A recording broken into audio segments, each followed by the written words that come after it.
ready! GMA Weather, serbisyong totoo ng GMA News. Mga kapuso, asahan ng rainy weekend sa malaking bahagi ng bansa. Patuloy pa rin kasi ang pag-iral ng hanging habagat, particular sa western section ng Luzon. Base sa datos ng The Weather Company, hanggang katamtamang ulan ang asahan bukas at sa linggo. Mula po yan sa Ilocos Region hanggang dyan sa may ilang lalawigan sa Central at Southern Luzon. Sa katunayan mga kapuso ay umulan na dyan sa may Apayao kaninang hapon. At ito pong Bataan, Zambales area, mas makakaranas sa mga pagulan. Sa Metro Manila, mula umaga hanggang gabi ang mataas na chance ng pagulan bukas. At sa linggo naman, sa hapon at gabi, asahan ng mga pagulan.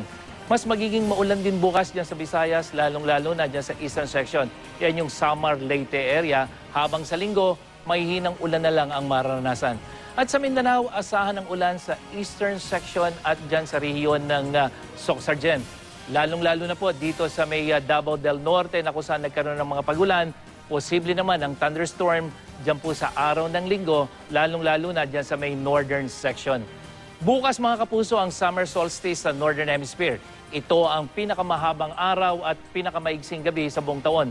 Matapos nito, unti-unti na muling hahaba ang gabi kaysa sa araw hanggang sa magpantay muli ang oras ng araw at gabi at yan naman ay sa autumnal equinox sa buwan ng Setyembre.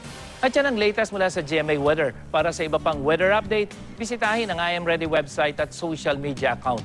Ako po si Nathaniel Cruz. Magplano para sigurado, I am ready. Serbisyong totoo ng GMA News.